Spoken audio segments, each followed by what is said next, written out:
The mist clung to Thornwood Manor like a shroud of regret, thick and suffocating, transforming the ancient estate into something spectral and removed from the world of the living. In the west wing, where the oldest stones held the deepest cold, Lady Helena Ashford stood at the narrow window of her prison, her breath forming ghostly patterns against glass that had not been cleaned in weeks.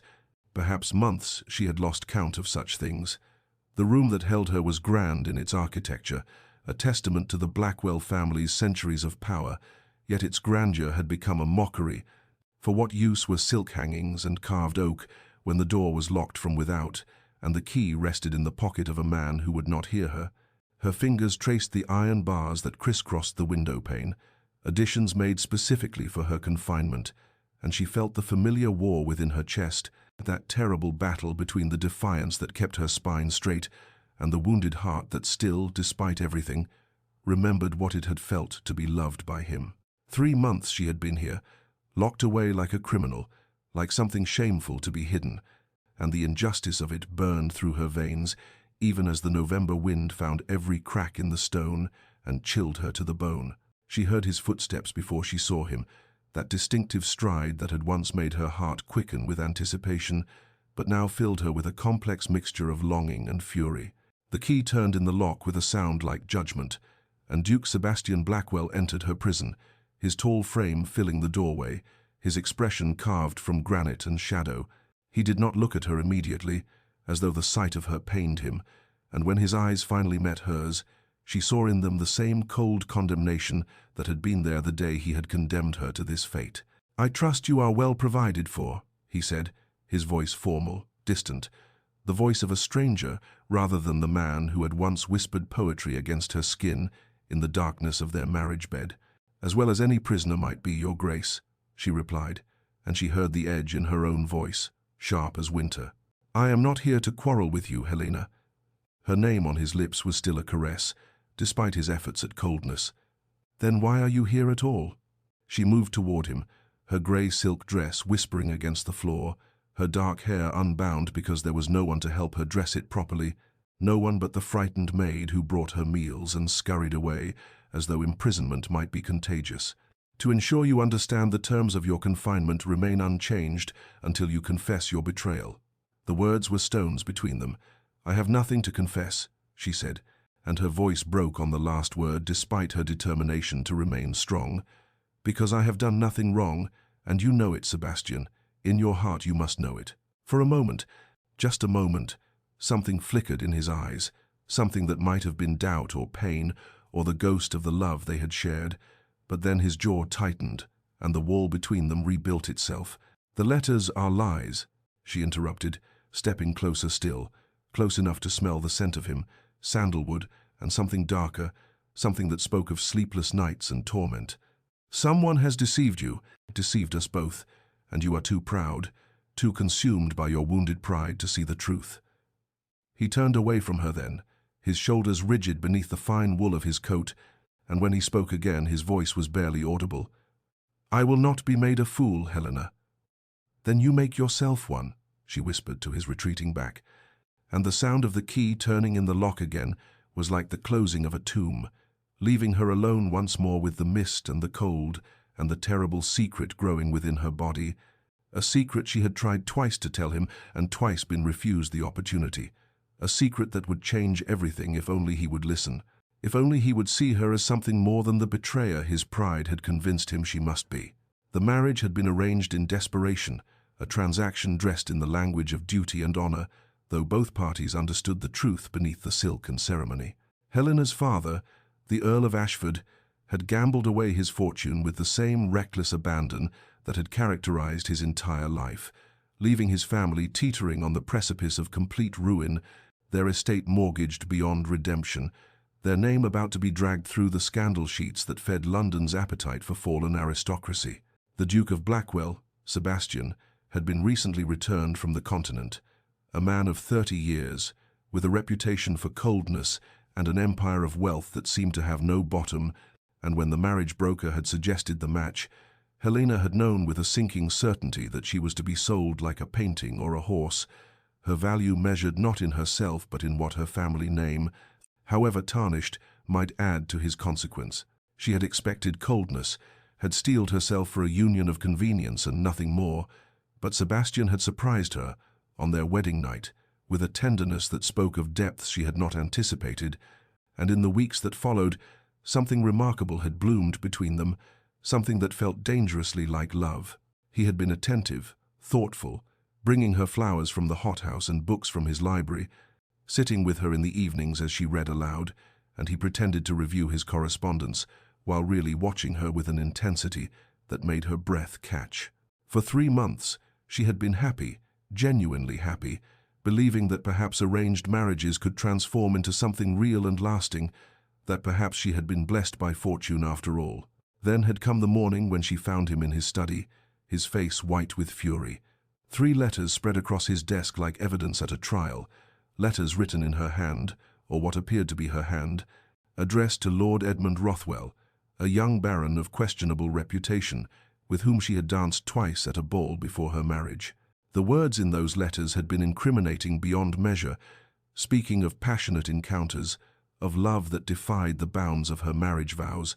plans to flee together once sufficient time had passed to avoid immediate suspicion. She had stared at them in horror and disbelief, recognizing the shape of her writing but knowing with absolute certainty that she had never written such words, had never even thought them, had never given Lord Rothwell more than the polite attention one gave to any dance partner. Her protests had fallen on ears deafened by wounded pride and what Sebastian perceived as irrefutable proof of her betrayal, and when she had reached for him, he had stepped back as though her touch might contaminate him. "I could divorce you," he had said, his voice shaking with barely controlled rage. "I could expose you to all of society, destroy what remains of your family's name, but I will not give them the satisfaction of such scandal, nor will I release you to go to him." The sentence he had pronounced instead was this prison, this locked room in the West Wing, in this living death where she remained his wife in name but nothing more, where she could contemplate her supposed sins in isolation while he nursed his wounds in the cold comfort of his righteous anger. She had begged him to investigate the letters, to question how they had come to be in his possession, to consider that she might be telling the truth, but his pride, that terrible Blackwell pride that ran through his veins like iron, would not permit him to doubt the evidence before his eyes, would not allow him to consider that he might have been deceived by someone else, and so here she remained, innocent and condemned, loving and hated, carrying secrets in her body that he refused to hear. The weeks passed with the relentless quality of water wearing away stone, each day bleeding into the next, until Helena could no longer be certain how long she had been confined in this beautiful prison, whether it had been 6 weeks or 8, or some endless stretch of time that defied measurement. The servants who attended her did so with pitying eyes that spoke volumes about what they thought of the Duke's treatment of his wife, particularly young Mary, who brought her breakfast each morning and lingered longer than strictly necessary, as though human company might be sustenance as vital as the food on the tray. It was Mary who first noticed the changes in Helena's body, the way she had taken to avoiding certain foods that had once been favorites, the pallor that came over her face in the mornings, the subtle rounding of her belly that no corset could entirely disguise, and when the maid had asked with gentle hesitation if her grace might be with child, Helena had felt the truth of it settle over her like a weight both wonderful and terrifying. She had known, of course, on some level she had known for weeks, had felt the changes in her body, the tenderness in her breasts, the strange fluttering sensations that came and went, like whispers of the life growing within her, but hearing it spoken aloud had made it real in a way that sent her to her knees beside the bed, her hands pressed against her still flat stomach, tears streaming down her face as she contemplated the impossible situation in which she found herself. The physician, when Mary smuggled him in through the servants' entrance one grey afternoon, while the Duke was away on business, had confirmed what Helena already knew in her heart, and had delivered news even more astonishing, he believed, based on the size and certain other signs, that she carried not 1 child but 2, twins, a blessing that should have filled her with joy but instead brought a terror so profound she could scarcely breathe. She had tried to tell Sebastian, had sent messages through the servants requesting his presence, had called out to him when she heard his footsteps in the corridor outside her door, but he had refused every overture, had sent word through his butler that he had nothing to say to her, and she had nothing to say that he wished to hear, and as November surrendered to December and the first snows began to fall, covering Thornwood in a blanket of white that made her prison even more isolated, Helena felt despair creeping into the spaces where hope had once lived. The cold seemed to seep through the very stones of the manor, and though the servants kept a fire burning in her grate and brought her warm bricks for her bed, she could not seem to get warm, could not stop shivering, as she stood at her barred window watching the world outside transform into something crystalline and distant, thinking of the children growing inside her body, wondering how she would protect them, how she would give them the love they deserved when their father believed them born of betrayal, and their mother was locked away like a madwoman in a Gothic tale, and in the darkest hours of the night, when even the fire had burned down to embers and the manor settled into its ancient creaking silence, she would lie awake with her hands on her belly, whispering promises to the tiny lives within her, swearing that she would find a way to give them better than this, that they would know love and safety, even if it meant doing something. She had never before considered that they would be free, even if she had to break every lock and brave every danger to make it so. Sebastian Blackwell sat alone in the vast dining room of Thornwood Manor, a single-place setting before him at a table that could accommodate 20, the candlelight casting shadows that seemed to mock the emptiness of the space and the hollowness in his chest. And he found himself unable to eat despite the elaborate courses the kitchen had prepared, each dish growing cold as he stared at nothing and thought of her, always of her, the image of Helena's face haunting him through every waking hour and invading his dreams when exhaustion finally claimed him. The letters lay in the locked drawer of his study, 3 pieces of paper that had shattered his world, and he had read them so many times that he knew every word by heart, every supposed endearment she had written to another man, every promise that felt like a knife twisting in his gut. Yet something in him, some voice he refused to acknowledge, whispered that the handwriting was not quite right, that the turns of phrase did not sound like her, that a woman who had looked at him with such tenderness could not have authored such betrayal, but his pride would not permit him to entertain these doubts, would not allow him to consider that he might have been wrong, that he might have condemned an innocent woman to imprisonment and isolation based on evidence that could be questioned. Each night he found himself walking past the West Wing, his footsteps slowing as he approached the door that held her captive, his hand sometimes rising toward the lock before he caught himself and forced himself to continue down the corridor, telling himself that she deserved this punishment and that he was being merciful by keeping her here rather than exposing her shame to society. Yet the sound of her weeping through the heavy oak door tore at something fundamental in his soul, made him question everything he thought he knew about justice and righteousness and the proper ordering of a marriage. His mother, the Dowager Duchess, had begun to question his treatment of Helena with increasing directness, her sharp eyes seeing through his justifications and finding them wanting, and at dinner 2 nights past, she had set down her wineglass with enough force to make the crystal ring, and asked him whether he truly believed that locking away his wife like a criminal was the action of a man of honor, whether the letters might perhaps deserve more investigation than he had given them, whether his pride was not blinding him to other possibilities, and he had responded with cold fury, informing her that the matter was not her concern, and that Helena's guilt was beyond question. Though even as the words left his mouth, he had tasted their bitterness and known them for the defensive shields they were. The loneliness was becoming unbearable, a physical ache that settled in his bones and made the vast manor feel like a mausoleum, and he realized with dawning horror that he still loved her, that despite the letters and the supposed betrayal and all his righteous anger, his heart had not released her, that some part of him was dying in her absence, even as he maintained the fiction that he was the wronged party, deserving of sympathy and vindication. And in the deepest hours of night, when sleep would not come and the darkness pressed close around him, he found himself wondering whether he had made a terrible mistake, whether his pride had led him to destroy the one thing in his life that had brought him genuine happiness. But morning would come, and with it the hardening of his resolve, the renewal of his determination not to be made a fool, not to admit doubt or weakness. And so the cycle continued, day after day, with him growing more hollow and more haunted, while she remained locked away above him, both of them prisoners in different wings of the same cold house. Clara Brennan had served at Thornwood Manor for 3 years, long enough to know which of the household staff could be trusted and which would carry tales to the butler for favor, and from the moment she had been assigned to attend to the imprisoned Duchess, she had felt a burning sense of injustice at the situation that grew stronger with each passing day, as she witnessed Helena's quiet dignity in the face of such cruel treatment. The other servants whispered about the letters, about the supposed infidelity, but Clara had seen the way the Duke looked at his wife in the early days of their marriage, had witnessed the tenderness between them, and something in her gut told her that the entire situation was wrong, that a woman who carried herself with such grace and spoke with such gentle sadness could not be the adulteress she was accused of being, and so Clara began to bring extra portions at meals, slipping sweet biscuits into her apron pocket from the kitchen, staying longer than necessary to brush Helena's hair or tidy the room, offering the companionship that might make the isolation slightly more bearable. It was during one of these extended visits, as December frost painted patterns on the windows, and Clara was helping Helena into a fresh nightgown,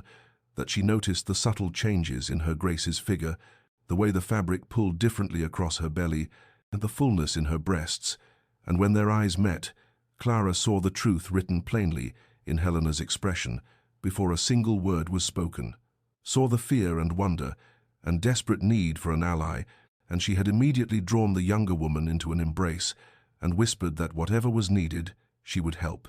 that she would not abandon her to face this alone. Helena had wept then, great shaking sobs that seemed to empty her of weeks of pent-up terror, and through her tears she had confessed everything the twins growing inside her, her failed attempts to inform the Duke, her terror of what would become of her children if she remained imprisoned, her growing conviction that she would need to escape if she hoped to give them any kind of life, and Clara had listened with a heart that broke and mended and hardened into determination all at once, and she had made a promise that would change both their fates, that she would help Helena get away from Thornwood, that she would gather what was needed for such an undertaking, that she would risk her position and perhaps more to see justice done. The planning began in whispers and stolen moments, Clara using her connections below stairs to slowly accumulate the things Helena would need. Coins pilfered a few at a time from the household funds she helped manage, warm clothing suitable for travel that might go unnoticed from the storage rooms,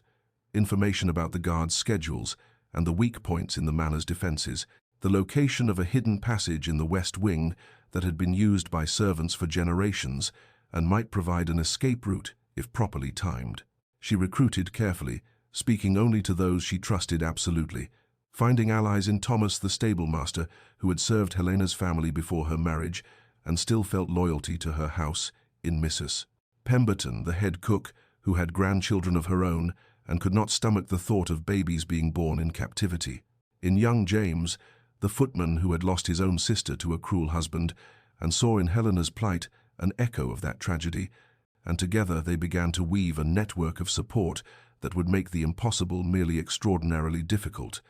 gathering resources and information while maintaining absolute secrecy, knowing that discovery would mean dismissal at best and criminal charges at worst, yet none of them wavered, bound together by the shared conviction that what was being done to the Duchess was unconscionable and that they had a moral duty to help her, even if it meant defying the master of the house and risking everything they had built in service to Thornwood Manor. Helena's strength had been waning for days, the pregnancy taking its toll on a body already weakened by weeks of captivity and the emotional devastation of her circumstances, and when she woke one morning unable to rise from her bed, her limbs trembling and her vision swimming with dark spots,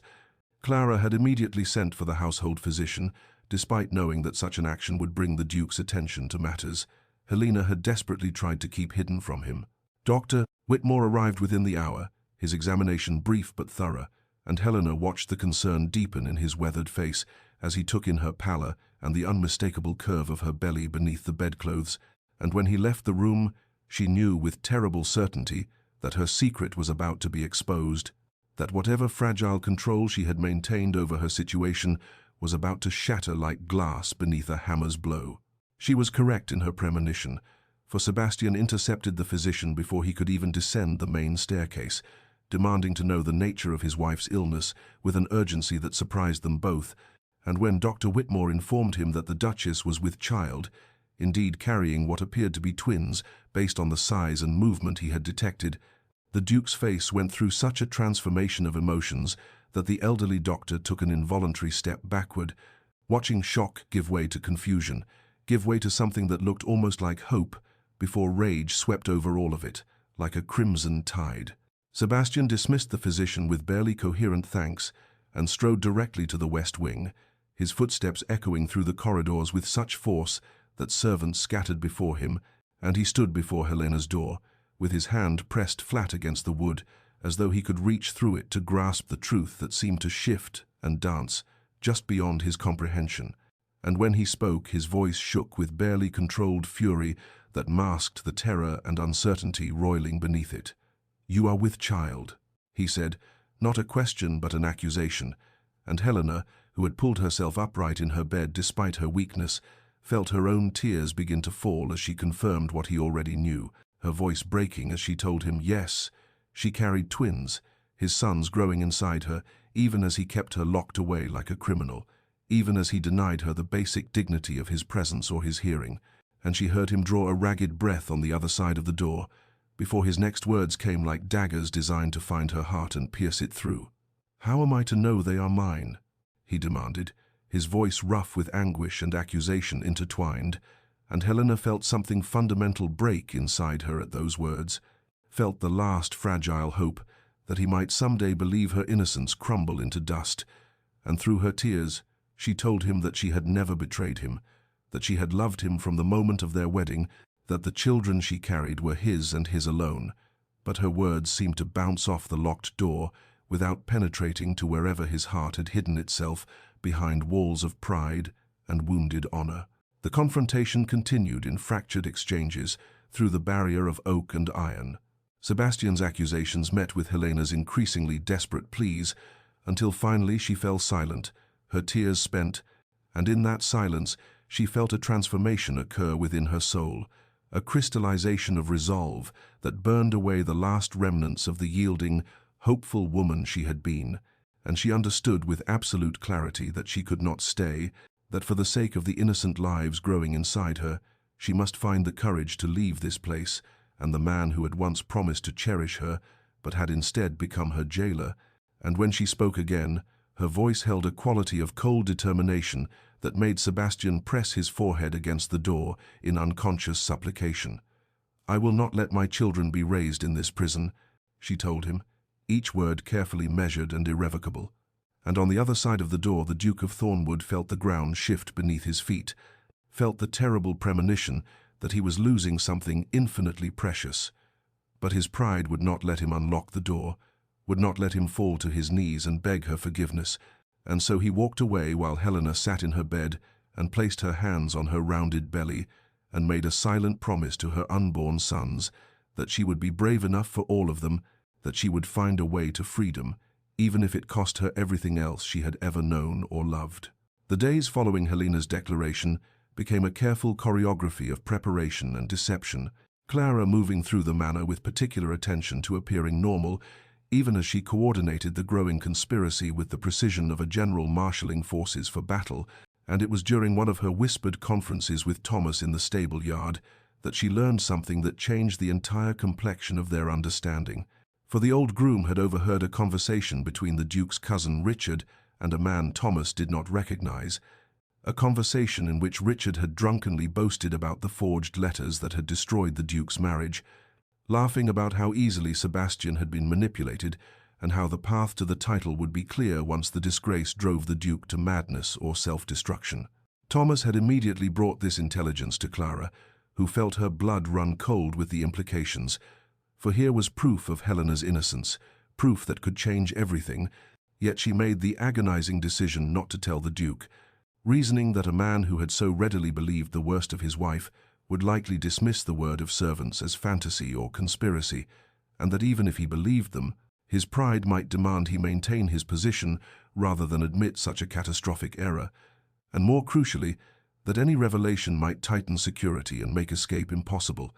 So she told only Helena, who wept with bitter vindication and renewed determination, understanding that she was fleeing not just imprisonment, but a web of lies that went deeper than she had imagined, that the man who had betrayed her trust was himself a victim of betrayal, though that knowledge could not heal the wound his lack of faith had carved into her heart. The network of sympathetic servants grew more organized with each passing day, Mrs. Pemberton ensuring that extra provisions were set aside and wrapped for travel, James the footman mapping out the guard rotations and identifying the precise window of time when the eastern gate would be least watched, and gradually they settled upon the ideal opportunity for escape.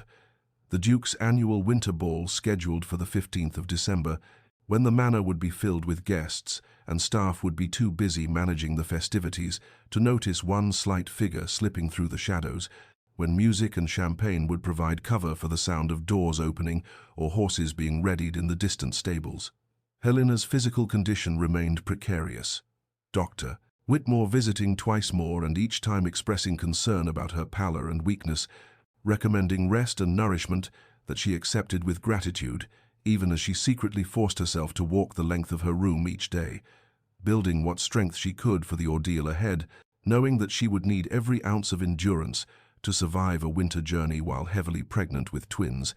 Yet her determination never wavered, for she would press her hands to her belly and feel the flutter of movement there, and know that she would crawl through snow and darkness if necessary to give these innocent souls a chance at life beyond these walls. The ball drew closer, preparations consuming the household's attention, and on the night before, Clara brought Helena the travelling cloak and sturdy boots they had hidden, the small purse of coins that represented Thomas's life savings offered freely, and a detailed plan of their route through the servant passages to the stables where a horse would be waiting. And as Helena listened to these final arrangements, she felt fear and hope war within her chest, knowing that tomorrow night she would either find freedom or face consequences too terrible to contemplate. Yet when Clara asked if she was certain, if she had the courage to go through with something so dangerous in her condition, Helena met her eyes with a gaze that held all the fierce protectiveness of impending motherhood, and said yes, that she had never been more certain of anything, that she would escape Thornwood Manor or die trying, for she would not let her sons be born in a prison built of lies and wounded pride. The night of the ball arrived cloaked in winter darkness, frost etching delicate patterns on the windows of Thornwood Manor, while inside the great halls blazed with candlelight and echoed with the strains of the orchestra, the cream of society swirling through the ballroom in their silks and jewels, champagne flowing and laughter rising to the vaulted ceilings. As Helena sat in her locked chamber, listening to the distant music, and feeling her heart hammer against her ribs with anticipation and terror in equal measure, knowing that within the hour she would either be free or discovered, and facing consequences she dared not imagine. Clara arrived as the clock struck 9, her face flushed from running up the servant stairs, and she helped Helena into the travelling dress they had hidden, the dark wool chosen for its warmth and its ability to blend into shadows. And as Helena's trembling fingers fastened the buttons over her swollen belly, she felt one of the twins kick as if in protest or encouragement, and she whispered a silent prayer to whatever gods might listen, that she would have the strength to see this through, that her body would not fail her children when they needed her courage most. They moved through the west wing with Clara leading the way, her lamp shuttered to emit only the barest sliver of light, and Helena followed with one hand trailing along the wall for balance, and the other pressed protectively to her belly, each step requiring conscious effort as her weakened body protested the exertion, and twice they froze in alcoves as guards passed nearby, their boots heavy on the stone floors, and their voices carrying snatches of conversation about the festivities below, and Helena held her breath until the darkness swam before her eyes, certain that her thundering heartbeat must be audible to anyone within a dozen yards. The servant passages were narrow and steep, designed for staff to move unseen through the manor's infrastructure, and Helena had to stop 3 times to rest, her breathing labored and sweat beading on her forehead despite the December cold, while Clara whispered encouragement and promises that they were nearly there, nearly to freedom, and when they finally emerged into the winter night through a door hidden behind the kitchen gardens,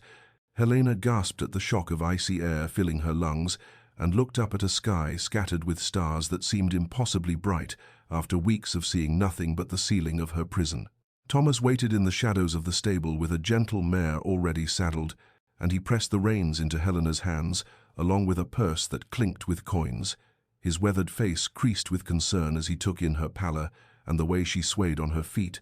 and he offered to ride with her at least to the nearest village. But Helena refused, knowing that his absence would be noted and punished, and instead she let him help her into the saddle, gasping at the pain that shot through her back and abdomen as she settled her weight. And then she was moving through the darkness with the manor's lights falling away behind her, following the lane that led through the estate's parkland toward the London road, and every stride of the horse sent jolts of discomfort through her body. But she did not slow, could not slow, driven by the knowledge that discovery could come at any moment, and that her only chance lay in putting as much distance as possible between herself and Thornwood before dawn revealed her absence. The night stretched endlessly, marked by the rhythm of hoofbeats and her own labored breathing, the cold seeping through her cloak and making her muscles clench and tremble, and twice she had to stop to retch at the roadside, her body rebelling against the punishment she was forcing upon it. But each time she climbed back into the saddle and pressed onward, thinking of her sons, imagining them safe and free and growing up in sunshine rather than shadow. And when the first grey light of dawn began to pale the eastern sky, she saw the blessed sight of the coaching inn rising from the morning mist, its windows glowing with warmth and promise, and she slid from the horse more than dismounted, her legs nearly buckling as her feet touched the ground, and stumbled toward the door, knowing that she had done it. She had escaped, though the hardest part of her journey was yet to come. The journey to Willowmere took 3 days that felt like an eternity, Helena travelling by public coach because she dared not draw attention by hiring a private conveyance, enduring the jarring roads and the curious glances of fellow passengers who noted her condition and her obvious distress with varying degrees of sympathy and suspicion, and each mile was purchased with pain as her body protested the constant motion, and her twins seemed to sense her distress, their movements more agitated than usual, pressing against her ribs and making it difficult to breathe. Yet she never once considered turning back, for every rotation of the wheels carried her farther from Thornwood's shadow and closer to the one person in the world she trusted absolutely. Lady Margaret Sutton, who had been her dearest friend since childhood, the sister of her heart if not her blood.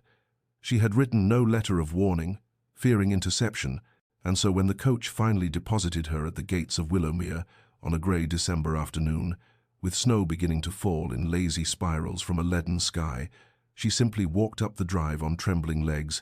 her cloak pulled tight against the cold, and her small bag clutched in one hand, and when the butler opened the door and recognized her, his eyes widened with shock before professional training reasserted itself, and he ushered her into the warmth of the entrance hall, sending a footman running to fetch Lady Margaret, who appeared moments later in a flutter of muslin and ribbons, her pretty face transforming from curiosity to horror to fierce protectiveness in the space of a heartbeat as she took in Helena's haggard appearance and obvious pregnancy. Margaret asked no questions in that first moment, simply gathered Helena into her arms with a fierceness that spoke of years of friendship and loyalty, and Helena felt something break inside her chest, all the fear and pain and desperate courage that had sustained her through escape and flight, suddenly giving way to exhaustion so profound it seemed to pull her down like a stone sinking into dark water, and she heard Margaret's voice, as if from a great distance, calling for her physician and her housekeeper, and demanding that the best guest chamber be prepared immediately, and then the world tilted and went grey at the edges, and she knew nothing more until she woke in a soft bed with firelight dancing on unfamiliar walls, and Margaret sitting beside her, holding her hand with tears streaming down her face. The days that followed blurred together in a haze of recovery. Dr. Morrison visiting twice daily to monitor her condition and pronouncing it a miracle that she and the babies had survived such an ordeal, prescribing rest and nourishment and absolute calm,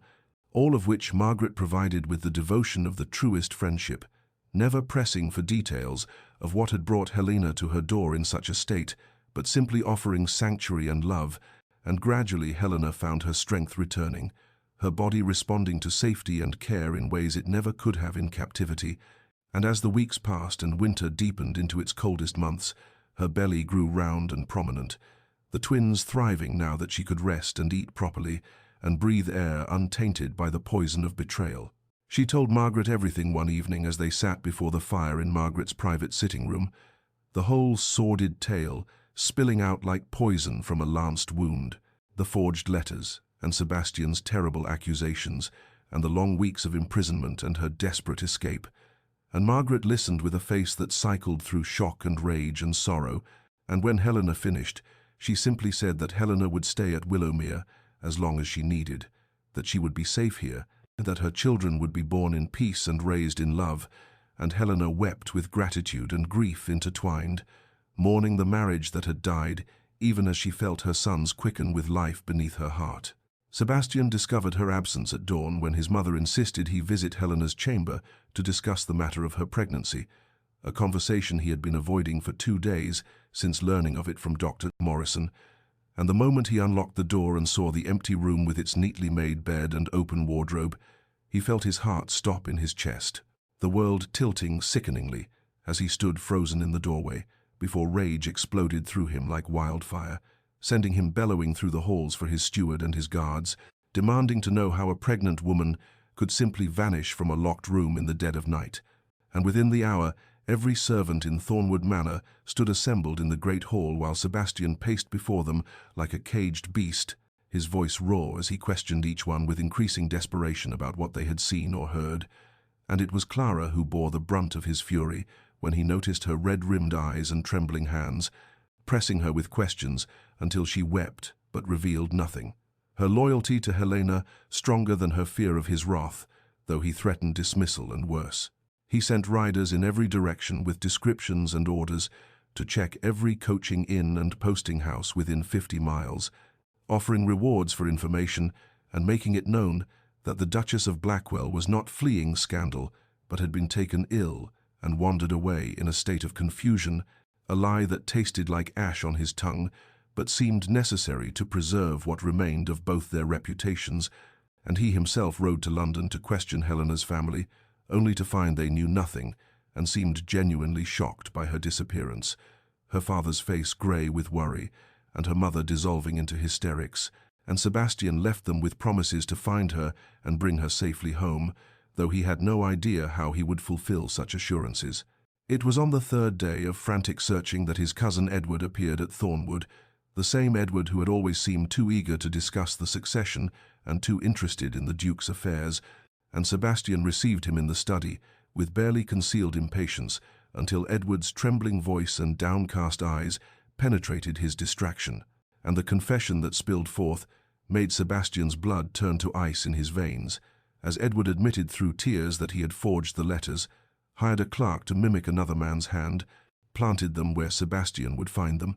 all in some twisted hope that a childless divorce might somehow clear Edward's path to the title. A scheme so contemptible and foolish that Sebastian could barely comprehend it, even as fury unlike anything he had ever known rose up to choke him. He struck Edward with enough force to send him sprawling, then stood over him, shaking with rage and something far worse than rage, a dawning horror that made his stomach heave as he realized what he had done, how he had condemned an innocent woman, imprisoned his own wife, accused her of betrayal when she had been faithful all along, and the baby, dear God, the baby she carried, his child, his children, and she had tried to tell him and he had refused to listen, had called her a liar and worse, and now she was gone, fled into the winter, with his sons growing in her belly, and no way to know if she was safe or suffering or even alive. He banished Edward from England itself, with threats of prosecution if he ever returned, then collapsed into his chair and wept for the first time since childhood, great wrenching sobs that tore from his chest as he confronted the magnitude of his failure. And when his mother found him thus, she held him as she had when he was a boy and listened to his broken confession, and together they began a search in earnest, hiring investigators and writing to every connection they possessed. But weeks passed with no word, no trace, as if Helena had simply vanished from the earth, and with each day that brought no news, Sebastian felt another piece of himself crumble away, his arrogance and certainty replaced by desperate remorse and the terrible knowledge that he might never have the chance to beg her forgiveness or know his children, that his pride had destroyed everything that mattered, and he was powerless to undo the damage he had wrought. Helena's labor began on a morning in late March, when the first crocuses had pushed through the last patches of snow, and the air carried that peculiar quality of early spring, a half promise and half memory of winter's grip, and she woke to a tightening across her belly that she knew immediately was different from the practice pains that had troubled her for weeks. And Margaret was summoned at once along with Dr. Morrison, who had been staying nearby these last days in anticipation of this very moment, and what followed was a trial that lasted through the entire day and deep into the night. Her body locked in the ancient struggle of bringing forth life, while her mind drifted between present agony and fragmentary memories of Sebastian, wondering if he searched for her still, or if he had already forgotten her in the arms of some more compliant woman. And she wept, not only from physical pain, but from the sorrow of knowing her sons would enter a world where their father's name was both their birthright and their burden. Margaret held her hand through every contraction, her face pale but determined, whispering encouragements and pressing cool cloths to Helena's burning forehead. And Dr. Morrison worked with the steady competence of long experience, though his expression grew increasingly grave as the hours wore on and Helena's strength began to flag. And it was near midnight when the first child finally emerged with a cry that seemed to pierce straight through to Helena's soul, a sound of pure life and indignation that made her laugh even through her tears, and the physician announced a healthy boy with dark hair like his father's, and Helena held him for only a moment before the next wave of labor claimed her, and she had to surrender her firstborn to Margaret's trembling arms while she fought to bring his brother into the world. The second twin came more quickly, but the effort left Helena spent and shaking, her body pushed beyond what she had thought possible. Yet, when Dr. Morrison placed the second squalling infant on her chest beside his brother, she felt a surge of fierce joy so powerful it eclipsed even her exhaustion, and she looked down at the two perfect beings she had created, their tiny fists waving and their faces red with the outrage of birth. And she whispered to them that she would protect them always, that they would know love even if they never knew their father, that she would be enough for them somehow, though she had no idea how to make such a promise true. She named them in the quiet hours before dawn, as they nursed at her breast with that instinctive hunger that needed no teaching, calling the elder Alexander for strength and the younger Theodore for the divine gift they represented. Names she chose without consulting anyone because they were hers alone to name, and their father, having forfeited that right when he locked her away and refused to believe her truth. And yet even as she made this decision, she felt the phantom weight of Sebastian's absence like a missing limb, wondering what he would have chosen, whether he would have been gentle with these fragile new lives, or as harsh as he had been with her. The weeks that followed brought a transformation Helena had not anticipated, her body slowly recovering while her heart opened in ways she had not known possible. The love she felt for her sons vast and uncomplicated, and pure in a way that her love for Sebastian had never been. And she found herself smiling again for the first time since her wedding day, real smiles that came unbidden when Theodore made a funny face or Alexander gripped her finger with surprising strength, and Margaret delighted in her role as honorary aunt, helping with late-night feedings and morning walks in the garden when the weather permitted, and together they created a small, peaceful world at Willowmere, where Helena began to believe she might actually build a life, might raise these boys to be good men who would never doubt a woman's word or confuse love with possession. And as spring deepened into summer, and her sons grew round and healthy, she made a conscious choice to stop waiting for Sebastian to find her, to stop hoping he would arrive with apologies and explanations, instead pouring all her energy into the present moment and the two small lives that depended on her completely, deciding that this would be enough, that she would make it enough, even as some traitorous part of her heart continued to ache for the man who had betrayed her trust so thoroughly that forgiveness seemed an impossibility she would never have to confront. The months that followed Edward's confession became a crucible in which Sebastian's very nature was tested and transformed, and his wealth and position proving useless against the simple fact that Helena had vanished as completely as morning mist burned away by sun. And he threw money at the problem with increasing desperation, hiring investigators throughout England, and even sending inquiries to the continent, though he had no reason to believe she would flee so far, selling off parcels of land and precious heirlooms that had been in his family for generations to fund the search, because what did any of it matter if he could not find her and beg her forgiveness,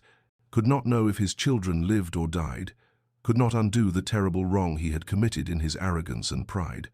Society watched his decline with the peculiar mixture of sympathy and schadenfreude that characterized the Tun's relationship with fallen greatness. Whispers following him through ballrooms, he attended only to question guests about possible sightings. Rumors spreading that the proud Duke of Blackwell had been brought low by his own cruelty,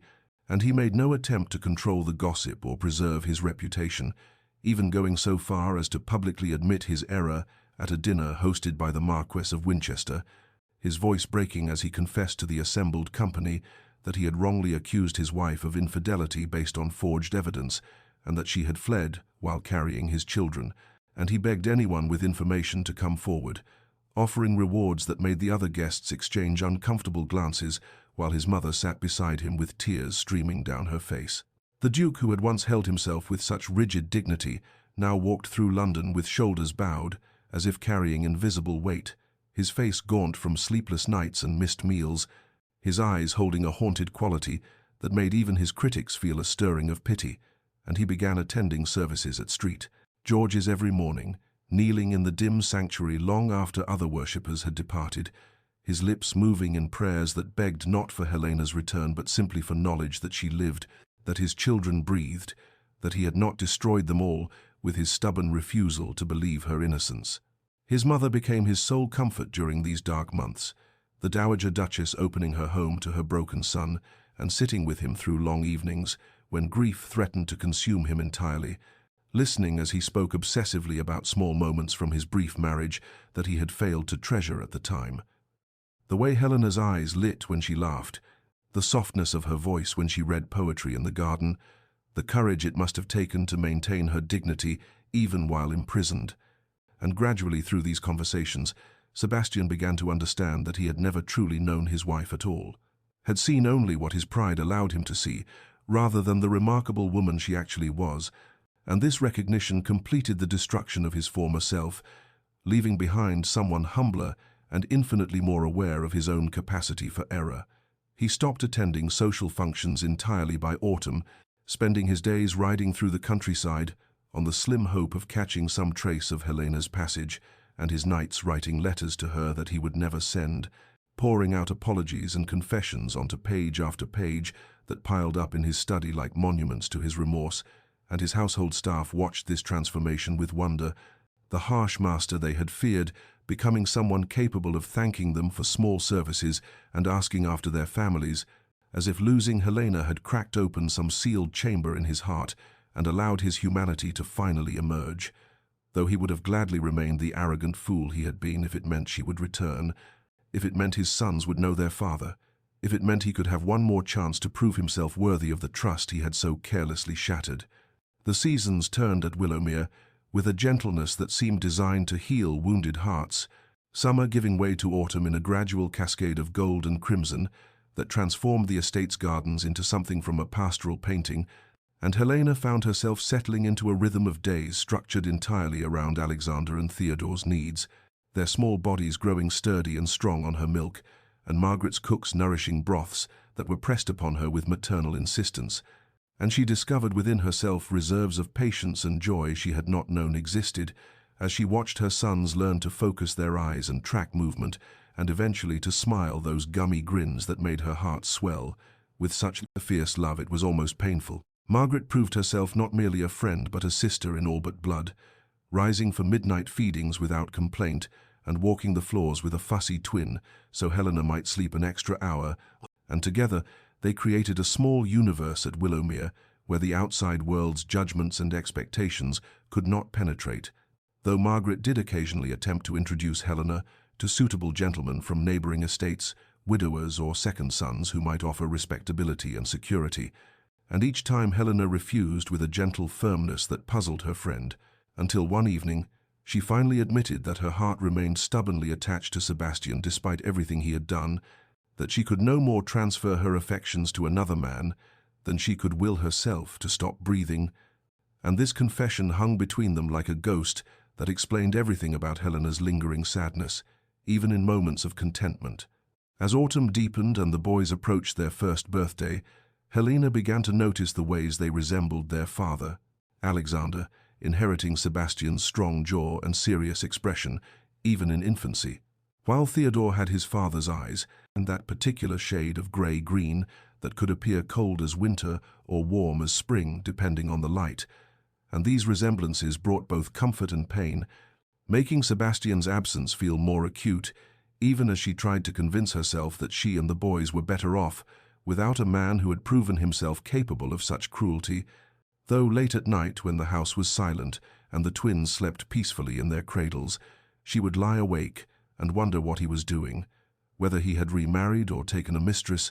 whether he ever thought of her or if his pride had allowed him to simply erase her from his memory, as one might burn an unflattering portrait. The morning Theodore spoke his first word, a garbled approximation of "mama" that nevertheless was unmistakable in its intent,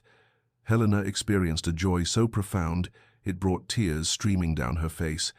and Alexander followed suit within days as if unwilling to let his brother achieve any milestone alone. And these small triumphs made Helena acutely aware that her sons were growing up without their father, that they would one day ask questions she did not know how to answer, that her desire to protect herself from further pain might be denying them something essential to their identity and inheritance, and this realization grew into a certainty that settled over her like snow, cold and inevitable, the understanding that she could not hide at Willowmere forever, no matter how safe and peaceful it felt, that her sons deserved to know their father if he had truly changed, as she sometimes allowed herself to hope he might have. And with this recognition came a decision that terrified her even as she acknowledged its necessity, the knowledge that she would have to reach out, would have to risk her hard-won peace and the fragile happiness she had constructed, would have to discover whether the Duke of Blackwell had learned anything from the wreckage of their marriage, or whether he remained the same proud, suspicious man who had locked her away and refused to believe her truth. And as the first frost touched Willowmere's gardens, and the twins celebrated their first birthday with sticky fingers and delighted laughter, Helena sat down at Margaret's escritoire and began to compose a letter that would change everything once more.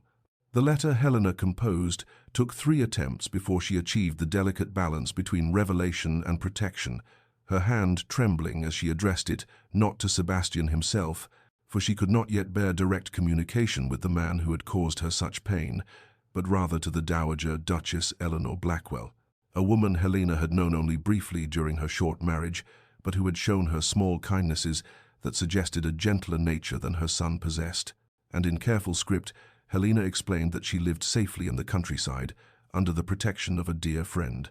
that she had given birth to twin sons who thrived and grew more beautiful each day, and that she wrote now, not out of forgiveness, but out of a mother's understanding that her boys deserved to know their heritage and their father, if he had truly changed, as she sometimes dared to hope, and she sealed this missive with wax that bore no identifying mark, before entrusting it to Margaret's most discreet footman, with instructions to post it from London rather than the local village. The Dowager Duchess received Helena's letter on a grey November morning as she sat in her private sitting room at the London townhouse, and the sight of unfamiliar handwriting caused her heart to leap with sudden irrational hope before she even broke the seal.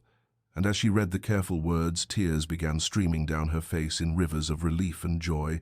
for she had spent these long months watching her son destroy himself with grief and guilt, had prayed every night for some sign that Helena lived, and that the grandchildren she had never met drew breath somewhere in England,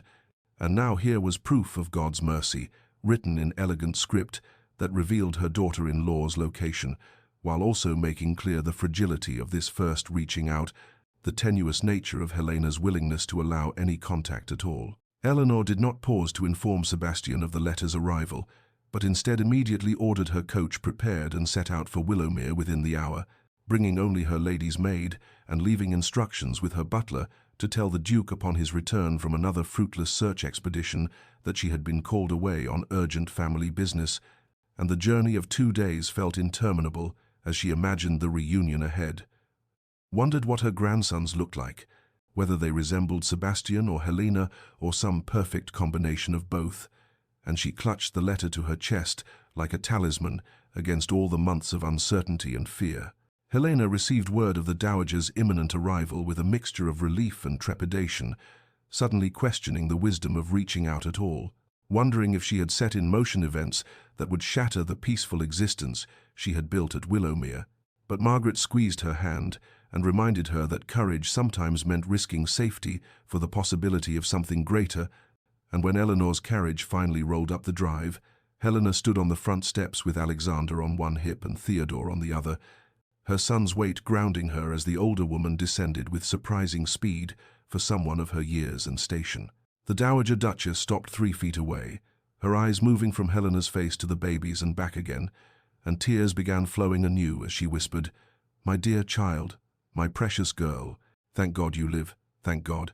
And Helena found herself weeping as well, stepping forward into an embrace that somehow included all 3 of them, the twins making confused sounds between the 2 women who clung to each other like survivors of separate shipwrecks, finding each other on the same desolate shore, and Eleanor pulled back only to gaze at her grandsons with wonder, reaching out tentative fingers to touch Alexander's cheek, and then Theodore's, murmuring prayers of gratitude in a voice thick with emotion. They retired to the drawing room where Margaret had thoughtfully arranged for tea and privacy, and there Eleanor held each boy in turn, marveling at their sturdy limbs and bright eyes, and then she turned to Helena with an expression of such pleading hope that Helena felt her careful defenses begin to crack, and Eleanor spoke of Sebastian's transformation, his public humiliation willingly embraced, his selling of treasured possessions to fund the search, his nightly vigils in churches, begging not for Helena's return, but simply for knowledge that she breathed, and she described a man so thoroughly changed from the arrogant duke who had imprisoned his wife that Helena struggled to reconcile the 2 images, and Eleanor took Helena's hands in her own aged ones and begged her to give Sebastian one chance to prove himself worthy of her forgiveness, to allow him to meet his sons and demonstrate the man he had become through suffering. And Helena sat in silence for a long moment, while her heart waged war with her caution, before finally, slowly, she nodded her consent. Eleanor departed Willowmere the following morning, with promises to send word to Sebastian immediately, and Helena spent the next 3 days in a state of heightened anxiety that manifested in restless pacing and an inability to settle to any task, her mind conjuring endless scenarios of their reunion, ranging from his tearful contrition to renewed accusations. Though Margaret reminded her repeatedly that Eleanor would not have spoken so highly of Sebastian's transformation if it were not genuine. And still Helena found herself checking her reflection obsessively in the mirror, wondering if the months of motherhood had aged her beyond recognition, if he would find her changed in ways that disappointed or repelled him, and she rehearsed speeches in her mind that ranged from coldly formal to tentatively forgiving, without finding any words that felt adequate to the magnitude of what lay between them. Sebastian received his mother's urgent summons while staying at a coaching inn outside Manchester, the latest in a string of dead ends in his search for Helena, and he read her brief note, "Come to Willowmere in Hertfordshire immediately. Your wife and sons await you there." With hands that shook so violently he nearly dropped the paper, and he departed within the hour without bothering to collect his belongings or settle his account, riding through 2 days and 1 night with such desperate speed that he wore out 3 horses and arrived at the village of Willowmere, looking like a madman, his clothes disheveled and his face drawn with exhaustion and terror that this might be some cruel hoax or that Helena might refuse to see him even now. Margaret insisted on being present for the reunion, positioning herself as both witness and protector, and she arranged for the meeting to take place in Willowmere's formal drawing room at precisely 4 o'clock on a grey December afternoon, and Helena dressed with trembling hands in a simple day dress of pale blue muslin, refusing Margaret's suggestion of something grander because she would not dress to impress the man who had imprisoned her, and she held Alexander in her left arm and Theodore in her right as she waited in the drawing room, their solid weight the only thing keeping her anchored to the floor as her heart threatened to beat its way out of her chest. The sound of hooves on gravel announced Sebastian's arrival, and Helena felt her breathing become shallow and rapid as she heard the front door open and the murmur of voices in the entrance hall, Margaret's calm tones and Sebastian's deeper voice rough with emotion, and then the drawing-room door opened and he stood on the threshold, and Helena's first thought was that Eleanor had not exaggerated his transformation, for the proud duke who had locked her away had been replaced by a man who looked as though he had been broken and reassembled from fragments, his face gaunt and lined with suffering, his eyes holding a haunted quality that spoke of sleepless nights and relentless guilt, and he was staring at her with an expression of such naked longing and anguish that she felt something crack inside her chest, despite all her careful defenses. Their eyes met across the expanse of Persian carpet and expensive furniture, and the world seemed to contract to just this moment, just this space between them, filled with everything they had lost and everything they might yet salvage. And Sebastian's gaze moved from her face to the babies in her arms, and to Alexander's serious expression and Theodore's curious wide eyes, and she watched him take in the undeniable evidence of his sons, saw his face transform with wonder and devastating grief as he whispered, "Helena," and the single word contained within it every apology he had not yet spoken, every moment of suffering they had both endured, and Helena stood frozen, unable to move toward him or away, holding their children like a shield against the tidal wave of emotion that threatened to drown them both. Sebastian took 3 unsteady steps into the room before his legs seemed to give out beneath him, and he fell to his knees on the Persian carpet with a sound that was half sob and half prayer, his proud head bowed as though the weight of his guilt had finally broken him completely. And Helena watched this collapse with her heart hammering against her ribs, uncertain whether to feel vindication or sorrow at the sight of this once imperious duke reduced to such abasement, and his voice when it came was hoarse and broken as he whispered, "Forgive me, God help me, Helena, forgive me," the words tumbling out in a desperate torrent that seemed to bypass all the careful speeches he must have prepared during his frantic journey. And she stood frozen in place, holding their sons as Sebastian raised his head to look at her with eyes that were red-rimmed and swimming with tears, and he continued, "I destroyed everything, destroyed you, and destroyed us, and I have no right to ask anything of you, no right even to breathe the same air. But please, please let me at least see them. Let me look upon the sons I nearly lost through my own damnable pride and stupidity." And Helena felt her own tears begin to fall, though she had sworn to herself she would remain composed, would not give him the satisfaction of seeing how deeply he could still affect her. Margaret moved from her position by the window to gently take Theodore from Helena's right arm, understanding without words that Helena needed her hands free for whatever came next,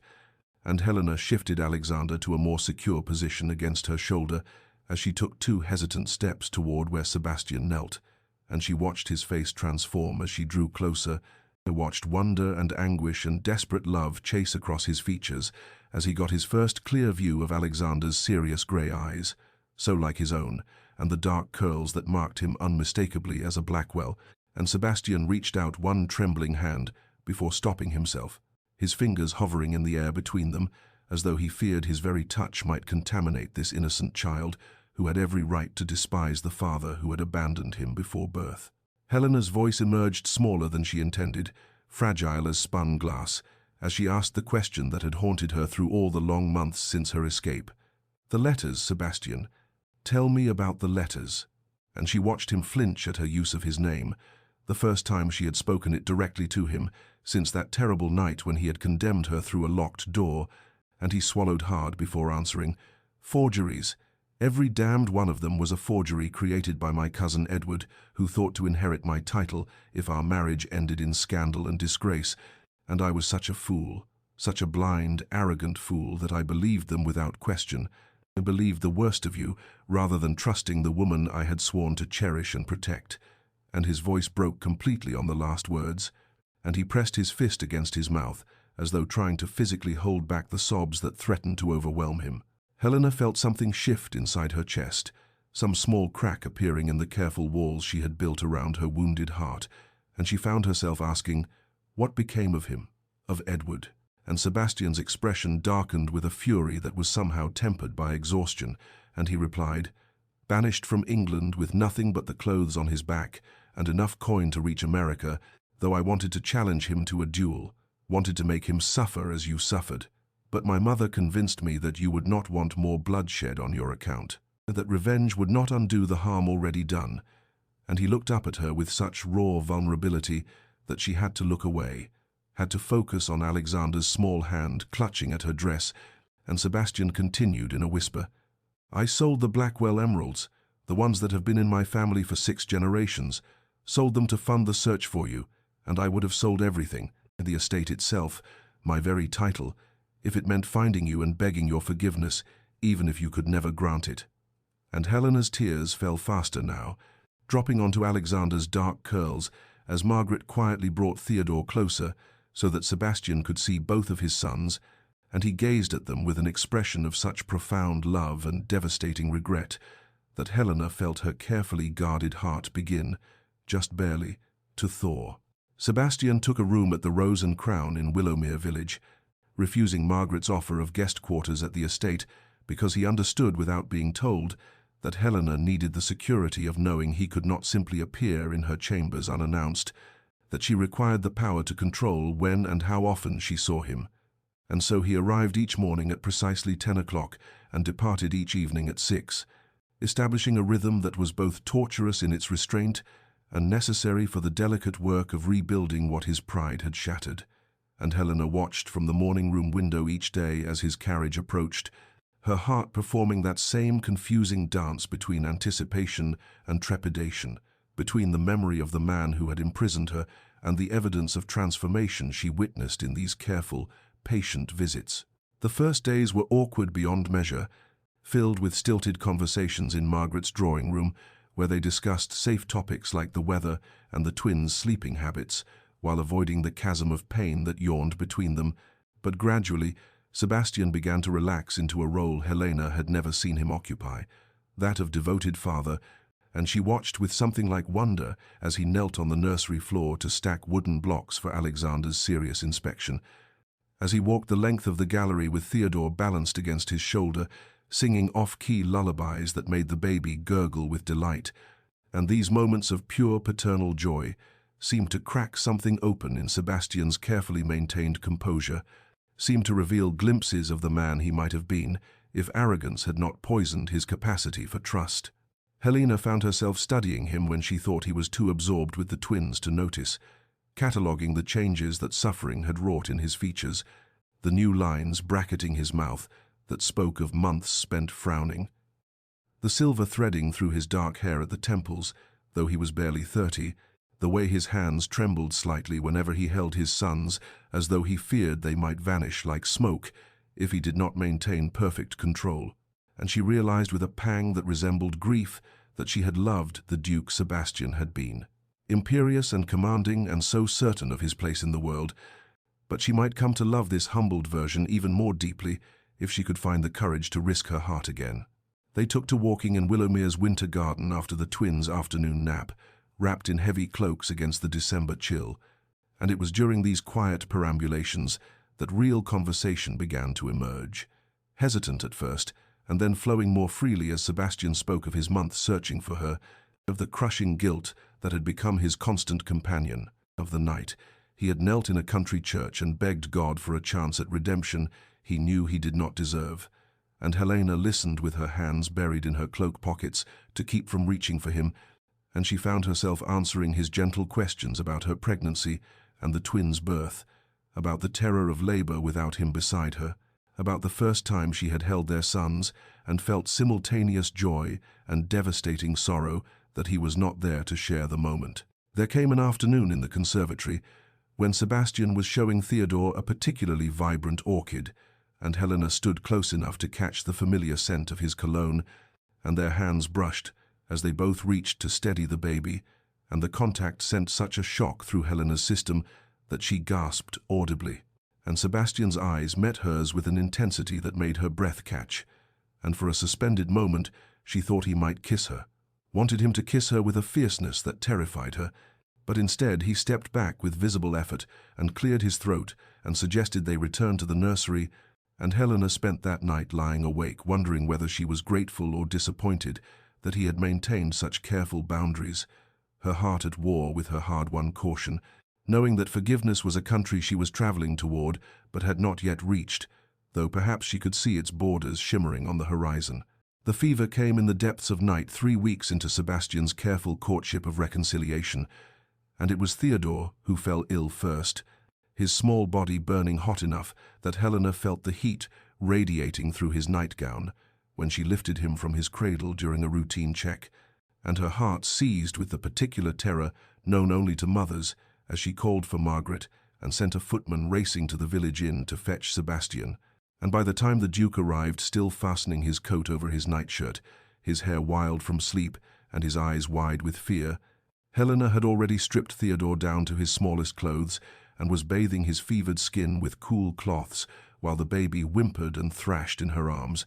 and Sebastian took one look at his son's flushed face and glassy eyes before he moved without hesitation to Helena's side, and he said in a voice that trembled only slightly, "Tell me what to do, and tell me how to help." And she directed him to fetch more cool water and clean cloths, and together they worked through the long watches of the night in a partnership born of shared desperation, their earlier awkwardness forgotten in the face of their child's suffering. The physician arrived with dawn's first light and examined Theodore with grave efficiency before pronouncing it a fever of the lungs that might break within hours or might worsen into something far more dangerous, and he left powders and instructions and warnings, and Helena felt her knees weaken with terror, but Sebastian caught her elbow and guided her to the chair beside Theodore's cradle, and he said with quiet certainty, "I will not leave you. I will not leave either of you. Not tonight and not ever again if you will permit it." And Helena nodded because she could not speak past the fear choking her throat, and so they settled into vigil, taking turns holding Theodore against their chests so he could feel their heartbeats, speaking to him in soft murmurs about the future they promised him, about the horses he would ride and the books they would read, and the brother who needed him to fight and survive. Sebastian prayed aloud as midnight approached again, his voice hoarse from exhaustion and emotion, and Helena watched through her own tears as this proud duke, who had once seemed carved from marble, wept openly while begging God for his son's life, promising reformation and devotion and anything,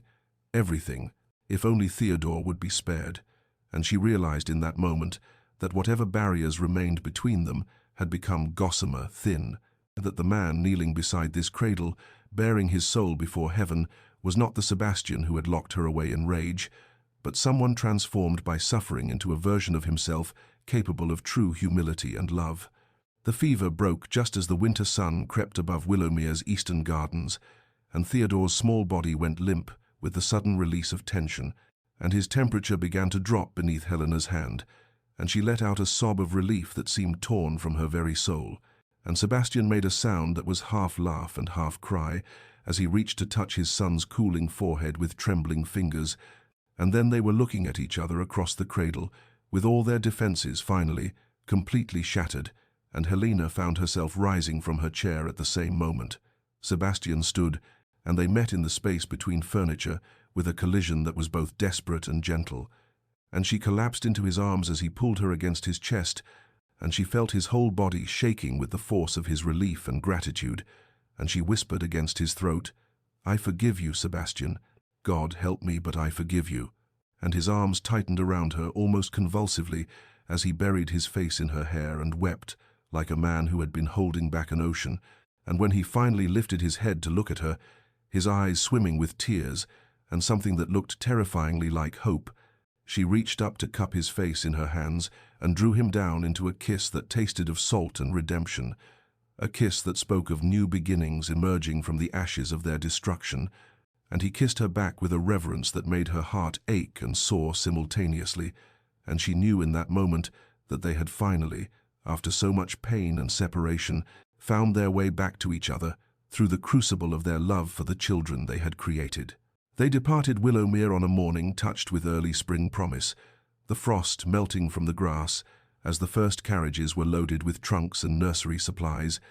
and Helena stood on the front steps with Theodore in her arms and Alexander clinging to her skirts, while Sebastian supervised the careful packing of their belongings, and Margaret wept openly as she embraced Helena one final time and whispered that she had prayed for precisely this ending, that love might prove stronger than pride and pain, and the journey to Thornwood took 2 days because they traveled slowly to accommodate the twins' needs for frequent stops and feedings, and Helena found herself watching the familiar countryside roll past the carriage windows with a complicated mixture of emotions, remembering her desperate flight along these same roads carrying unborn children and terror in equal measure, and now she returned as Sebastian's true wife, with their sons nestled between them and his hand clasped firmly around hers as though he feared she might dissolve if he released his grip. Thornwood emerged from the morning mist like a vision reborn, and Helena gasped audibly when she saw that the ivy, which had once choked the west wing, had been torn away to reveal honey-colored stone glowing in the sunlight, and the windows she remembered as dark and shuttered now stood open with lace curtains billowing in the breeze, and as their carriage rolled up the circular drive, she could see the entire household staff assembled on the front steps, And when Sebastian handed her down from the carriage with Theodore in her arms, while a footman carried Alexander, the servants broke into spontaneous applause, and Mrs. Pembroke, the housekeeper, rushed forward, with tears streaming down her weathered face, to beg Helena's forgiveness for not having done more to help her during those terrible weeks of imprisonment,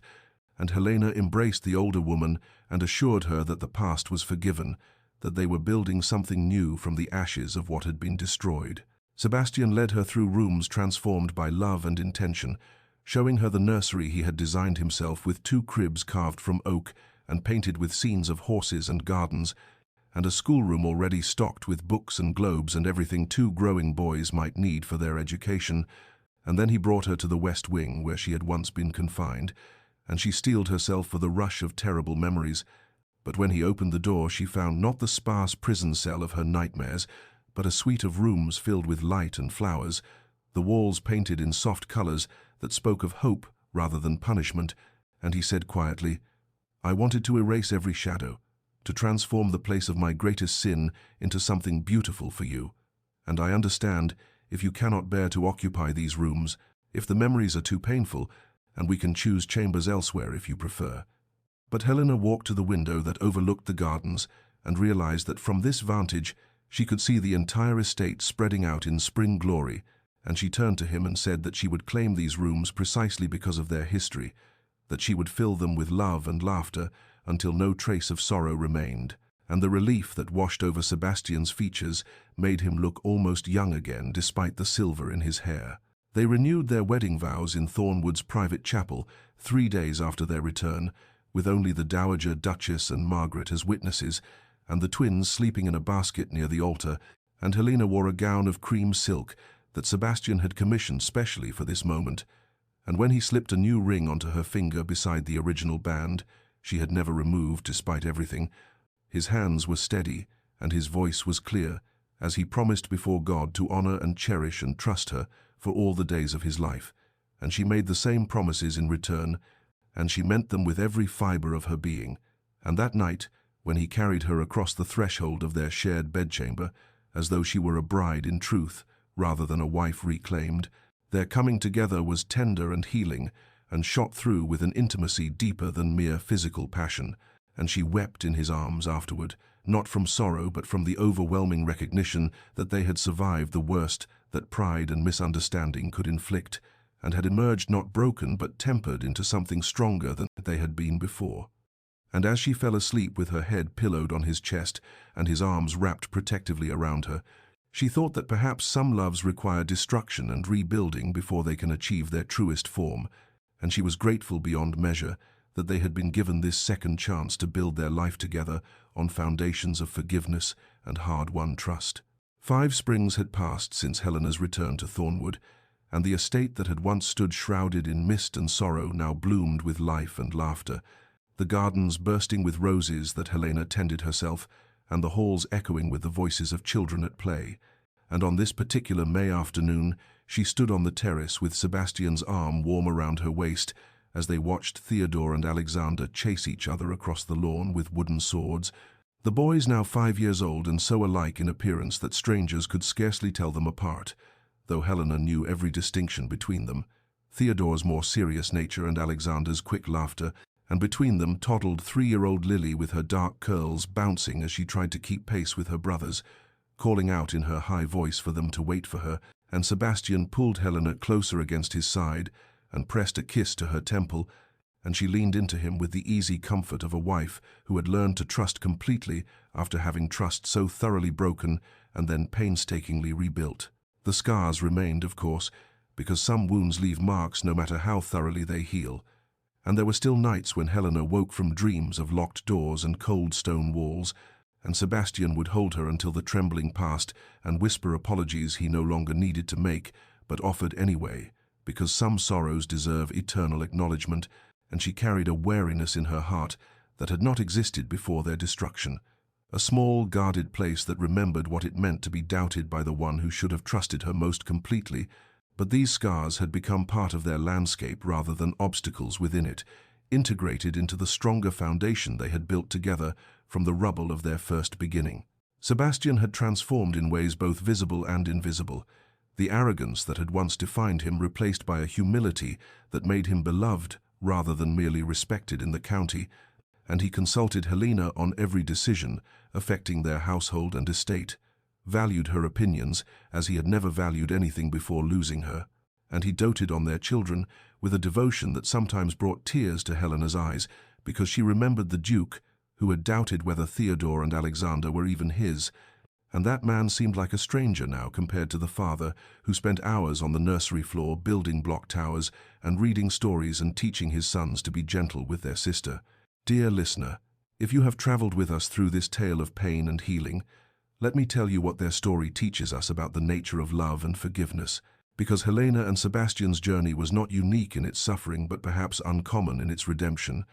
and there is wisdom here for all who have known the particular agony of being wounded by someone they love or who have been the one to inflict such wounds. Love alone is never enough to sustain a marriage or mend what pride and suspicion have broken, because love without trust is a beautiful prison, and trust once shattered requires patient reconstruction, brick by careful brick. And there are no shortcuts through the valley of reconciliation, no magic words that can dissolve the hurt or erase the memories of betrayal. But what Helena and Sebastian discovered was that transformation is possible when both parties choose humility over pride and patience over revenge, when forgiveness becomes not a single moment, but a daily practice of choosing grace over bitterness. If you find yourself in the ruins of broken trust, whether you are the wounded or the wounder, know that there is a path forward if you have courage enough to walk it, that some loves deserve a second chance, when genuine change and genuine remorse create new ground for growth. But know too that forgiveness does not require you to forget or to return to those who refuse transformation, that protecting your heart is not the same as hardening it, and that sometimes the bravest thing is to leave as Helena did, and sometimes the bravest thing is to return as she did when Sebastian proved himself worthy of that terrible gift. May you find the wisdom to know which path your story requires, and may you have the patience to let healing take the time it needs, and may you rest tonight in the knowledge that even the deepest wounds can close if tended with care and watered with tears that lead eventually to joy. And may your own journey toward peace be blessed with grace. This story comes to you from Everlasting Enchantment, where we believe in the power of transformation and the possibility of second chances, and we invite you to return for more tales of love tested and triumphant, because every heart deserves a story of hope.